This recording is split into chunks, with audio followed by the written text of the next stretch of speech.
Hello friends, मैं हूं समीर। आप देख रहे हैं समाज खबरें हिंदी टीवी न्यूज़। जैसे कि आप जानते हैं कि ये न्यूज़ एजेंसी हमारे साथ कई चैनल्स के लोग जुड़े हुए हैं जो अलग अलग तरह की खबर चलाते हैं, और हमारे चैनल के साथ कई सौ पत्रकार भी जुड़े हुए हैं जो हर जगह से पत्रकारिता करते हैं। हम जनता से भी आह्वान करेंगे कि अगर उनके एरिया में कुछ भी गतिविधियां होती हैं या इलीगल कुछ उनके साथ होता है तो उस तरह की वीडियो बना के हमें दे सकते हैं, हम चलाएंगे हमारे चैनल पर। और हमारे साथ हम आपको बता दें कि कई एडवोकेट्स भी जुड़े हुए हैं जो आपकी समस्याओं को लेकर आपका निवारण करेंगे, आपकी समस्याओं को लीगल तरीके से सॉल्व भी करने की कोशिश करेंगे। तो चलते हैं आज की खबर की तरफ।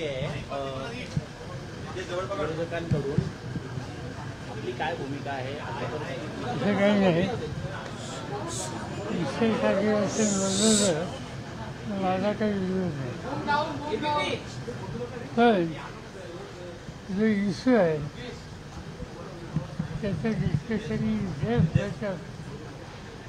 इन डिस्कशन ओपन डिस्कशन कधी असू शकत नाही.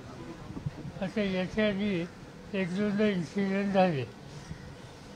एक दोनदा इन्सिडेंट झाल्याच्या नंतर डिफेन्स मिनिस्टरने मला आणि काही लोकांना बोलवलं.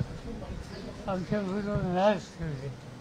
तिथं काय झालं त्याची कन्फर्म दिली. त्या दिवशी डॅमेजेसचं काय झालं त्याचं त्यांनी आम्हाला सांगितलं. त्या गोष्टी बाहेर बोलायच्या नसतात. आणि विशेष अधिवेशनामध्ये अपेक्षा काय असणार, काय एक्झॅक्टली झालं त्याला एक मर्यादा होती सांगायला. बोलायचं असेल तर हरकत नाही, पण त्यापेक्षा वन टू वन म्हणजे वन नाही, पण 10-20 लोकांना वेगवेगळ्या बोलवलं, त्यांना एक्सप्लेन केलं, लॅब दाखवला. माझ्या मागच्या बैठकीमध्ये आर्म फोर्सेसचे अधिकारी त्यांना बोलवलं होतं. त्यांनी आम्हाला फॅक्ट सांगितले. त्याचा जो विषय होतो तो सभागृहात त्या सगळ्या गोष्टीचा लाभ घेत आहेत. एवढंच, बाकी काय.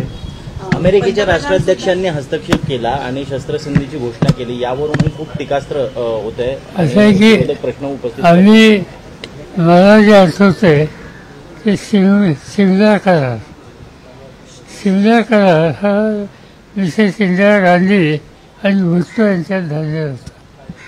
त्या करारामध्ये एक पॉईंट असा आहे की काश्मीरच्या प्रश्नावर, भारत आणि पाकिस्तान प्रश्नावर थर्ड पार्टी इंटरव्हेन्शन कोणाचं घ्यायचं नाही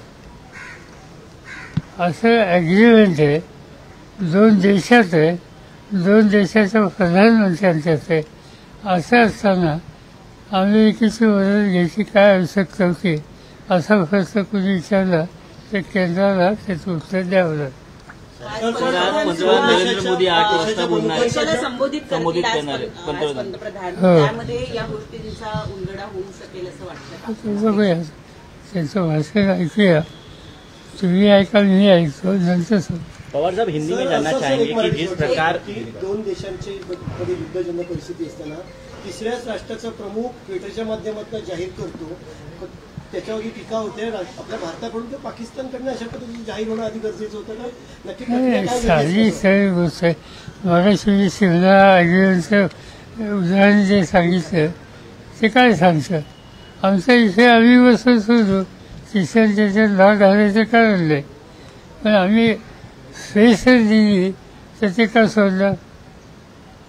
पवार साहब, हिंदी में एक बात जानना चाहेंगे कि जिस प्रकार तनावपूर्ण वातावरण है और प्रेसिडेंट ट्रंप के जो इंटरवेंशन के ऊपर सवाल उठाए जा रहे हैं और विशेष सत्र बुलाया जाए, ये मांग की जा रही है. बात ऐसी है, जहाँ से विशेष सत्र पार्लियामेंट का, हम तो इसके खिलाफ नहीं, मगर ये सेंसिटिव इशू है. इस बारे में डेप्थ डिस्कशन, सीरियस इशू है, तो सदन में देना मुश्किल होता है. मिनिस्टर को भी सब डिस्कस करना इतना आसान नहीं कि फायदे की बात नहीं है. मगर ऐसी स्थिति जब पैदा होती है तो मैंने देखा है कि कंसर्न मिनिस्टर, डिफेंस सदस्य को, सीनियर मेंबर्स को बुलाकर फैक्चुअल सिचुएशन एक्सप्लेन करते हैं आर्म फोर्सेस के अधिकारी वो भी वहाँ प्रेजेंट रहते हैं और इससे फ्रैक्चर सिचुएशन अच्छी समझती है, मगर इसमें कुछ बातें ऐसी होती है कि वो कॉन्फिडेंशियल रखने की आवश्यकता होती है नर्सिंग इंसेस के लिए। इसीलिए हमने कहा कि ठीक है, सेशन बुलाना हो तो बुलाइए, मगर सेशन से ज़्यादा लाभ हम आपस में बैठेंगे तो होगा। तो क्या आप विपक्षी पार्टियों को बताएंगे कि ऑल पार्टी मीटिंग ज़्यादा कारगर होगी इस मुद्दे को लेकर? क्या सलाह देंगे आप कांग्रेस को? ये हम किसी को कहें, आपके थ्रू अभी हमें बताया ये हमारा ये है, उनको समझेगा कंसिडर। वहीं राष्ट्रपति ट्रंप द्वारा घोषणा की गई, जबकि आपने बताया शिमला करार में तीसरे व्यक्ति को बीच में हस्तक्षेप करना नहीं है, ऐसे में ट्रंप द्वारा घोषणा की गई है सर, कैसे देखते हैं? यही इशू है ना, आज तक हमारा हमेशा का अफसोस था कि हमारे डोमेस्टिक इश्यूज में थर्ड पार्टी को हम एसोसिएट नहीं करते। ये पहली बार है कि अमेरिकन अथॉरिटी इसमें कुछ पब्लिकली बोल रहे हैं हमारे लिए, ये ठीक नहीं है।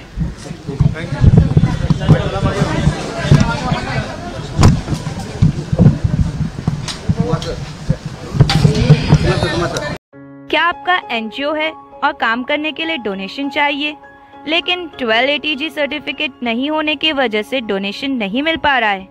तो आप RTI SK के एजेंसी से संपर्क करें।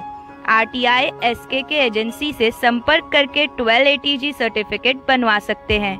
उठाए फ़ोन और लगाएं कॉल